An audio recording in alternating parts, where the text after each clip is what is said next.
हजरत जिब्रील से कह दिया।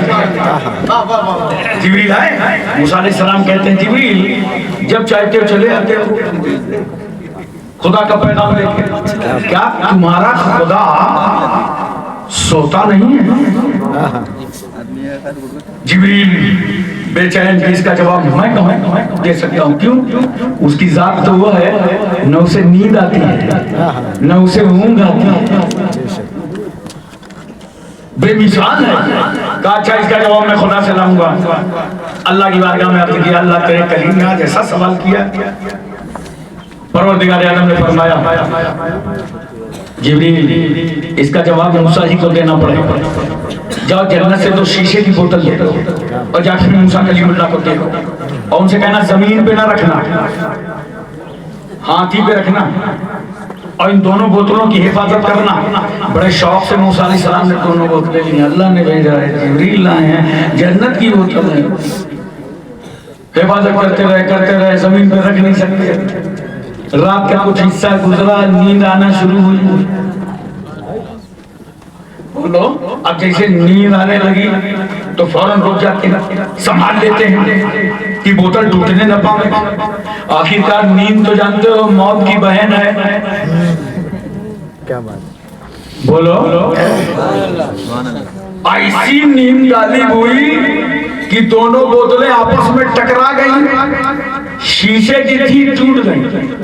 जिब्रील आए, कहा कलीमुल्लाह बोतलें वापस कीजिए। कहा जिब्रील क्या बताऊं, मैं बहुत संभाला था, बहुत रोका था, रात में नींद आ गई, वो बोतलें टकरा गई, वो तो टूट गई। जाके अल्लाह की बारगाह में अर्ज किया, कहा अल्लाह बोतलें तो टूट गई हैं। परवरदिगार आलम ने फरमाया कि अगर जन्नत में बोतलें टूट गई हैं तो फिर मूसा कलीमुल्लाह को जवाब मिल गया है। क्या बात, जाके मेरे कलीम से कह दो मूसा तुम सो जाओ तो बोतलें टकरा के चकनाचूर हो जाए, दो बोतलों का नुकसान हो जाए, नबी होकर तुम सो जाओ।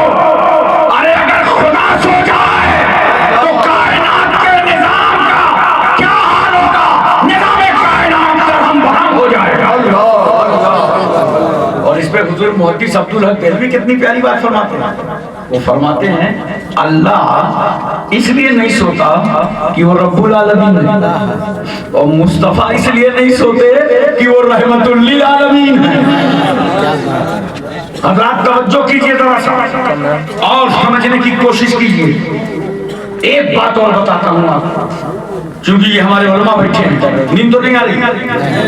अरे बोलो यार, बड़ी मुश्किल से मिला हूँ मौलाना इसहाक साहब को। मेरी कोई तारीख खाली नहीं थी, आज ये खाली थी क्योंकि कल मेरा जलसा था तो आराम करना था। और सिर्फ मैं हुजूर तोतिए हक के नाम पे आया। मेरे करम फरमाते मैंने अपनी जिंदगी में उनकी ज़ियारत की है, तो इसलिए वो मैं काट नहीं सका, इनकी दावत हाजिर हो गया। आगे खुदा हाफिज है, लेकिन आप जरा दोनों आदमी सामने हैं तो जरा तवज्जो कीजिए और अपना ज़हन हाजिर रखिए।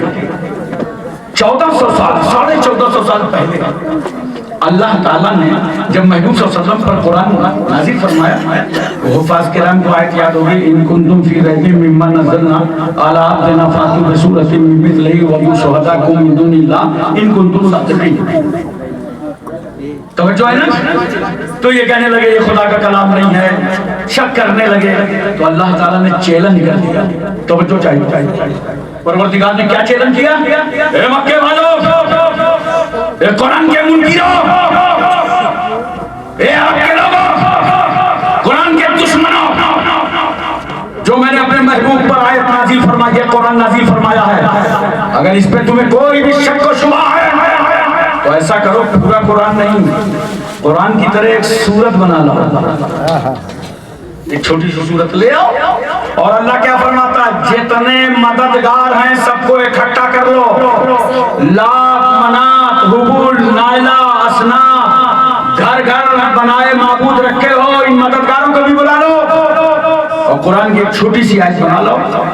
अगर तुम अपने दावे में सच्चे हो, 1450 साल गुजर गए, आज तक कोई आयत ला सका, कुरान की तरह कोई आयत पेश कर सका, लेकिन मंझनपुर वालों 1450 साल से खुदा का ये चेला हाफिज़े कुरान के सीने से ऐलान कर रहा है, आज तक कुरान की तरह कोई सूरत न ला सका।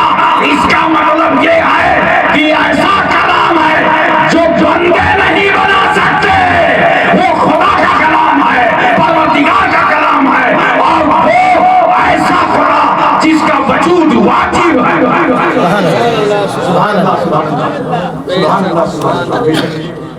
अच्छा, एक बात को सुनो मोहब्बत के साथ, पूरी तवज्जो है ना।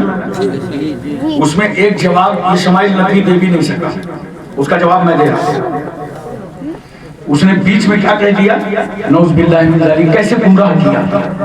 यही हमारे नौजवान बच्चों के लिए मेरा एहसास था। मैंने पूरे मुल्क में इस पैगाम को नशर किया, लोगों ने दुआएं दी, फोन किए मुझे कि हजरत आपने मसले को बहुत अच्छा उठा दिया। आप देखिए, उसने एक बात और कही थी कि 45 बच्चे गजा में मारे गए। दोबारा सुन लीजिएगा, 45 बच्चे गजा में मारे गए। खुदा क्या कर रहा था, नौज़ बिल्लाहि मिन ज़ालिक। देख रहे हो, ये हमारे बच्चे मोबाइल लगा के सुन रहे हैं। अबे खुदा के वजूद पर तू अपनी अक्ल से दलील देगा, जिस अक्ल को खुदा ने पैदा किया है। सुन, हम खुदा के वजूद पर दलील नहीं देते, बगैर दलील के मानते हैं। लेकिन अगर तू ना मानेगा तो औकात और हिम्मत हो तो मुनाजरा मत कर, हमसे मुबाहिरा कर ले। सुभान अल्लाह।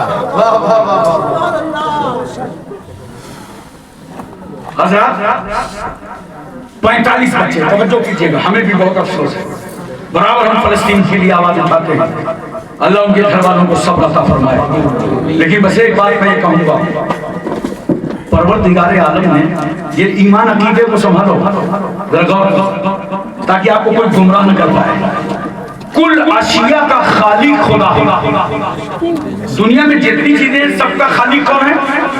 जोर से बोलो, सबको किसने पैदा किया? एक फिरका है जबरिया। मौलाना इकबाल साहब आप आगे आइए, तशरीफ लाइए। कम से कम पूरे मजमे में आप समझ जाएंगे तो मेरी मेहनत तो शुरू हो जाएगी। क्या नाम है फिरके का? जबरिया। जानते हो ये फिरका क्या कहता है? ये कहता है इंसान मजबूर महज है, वो कुछ नहीं जानता, कुछ नहीं करता। शराब पी रहा है वो क्या है, जो अकेला है वो क्या जाने, वो क्यों सदा खाएगा, वो मजबूर है। जो अल्लाह चाहता है वही होता है, वही कर रहा है। ये फिरका भी गुमराह हो गया। ये अकीदा भी अहले सुन्नत के यहाँ नहीं है। जबरिया गुमराह। एक फिरका है कदरिया, वो कहता है इंसान ही सब कुछ करता है, इसमें अल्लाह से लेना देना क्या है? सब कुछ इंसान करता है। कहता खाना खा रहा हूँ मैं, पानी पी रहा हूँ मैं, कपड़े धुला रहा हूँ मैं, बिजनेस कर रहा हूँ, सर्विस कर रहा हूँ, रूम में जा रहा हूँ, कंप्यूटर खोल रहा हूँ, लाइट बंद कर रहा हूँ, तो सब तो मैं ही कर रहा हूँ। इसमें खुदा का लेना देना क्या है? नौजवानों समझो, ये कौन है? कदरिया है। ये भी गुमराह हो गया, ये भी गुमराह। आओ जिस अहले सुन्नत को मानते हो, ये हम अहले सुन्नत पर जमात करते हैं। और कुछ भैया लोगों को अच्छा नहीं लगता, हम पहले बता दें, अहले सुन्नत वल जमात जिसको हम कहते हैं, उसी का दूसरा नाम मसलके आला हजरत है। लेकिन अहले सुन्नत वल जमात को तो समझो, कदरिया गुमराह हो गया, तशबीहा गुमराह हो गया, जबरिया गुमराह हो गया, मुअत्तला गुमराह हो गया। और ये अहले सुन्नत वल जमात का ईमान और अकीदा देखो, क्या नजरिया दिया अहले सुन्नत ने कि कुल अमाल का खालिक खुदा है, हर चीज को खुदा ने पैदा किया। लेकिन बास का पावर अल्लाह ने बंदों को दे दिया। सुभान अल्लाह, इसमें गुमराही नहीं है। तवज्जो कीजिए, बास का पावर अल्लाह ने बंदों को दे दिया। देखो जैसे अल्लाह ने जमीन पैदा कर दी, बोलो बोलो बोलो, गेहूं पैदा कर दिया।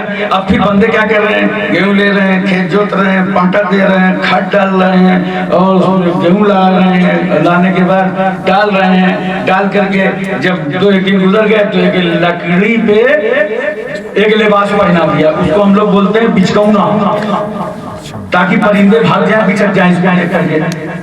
अब पानी दे रहे हैं टाइम पे, सींच रहे हैं टाइम पे, उसे निरा रहे हैं टाइम पे। ये अल्लाह ने बंदों को पावर दे दिया, तुम करो। फिर गेहूं कट गए, बनाओ, आटा पिसाओ, घर लाओ, बीवी की खुशामद करो, 2 रोटी खाओ। देखा ये सारा पावर अल्लाह ने तुमको दिया ना।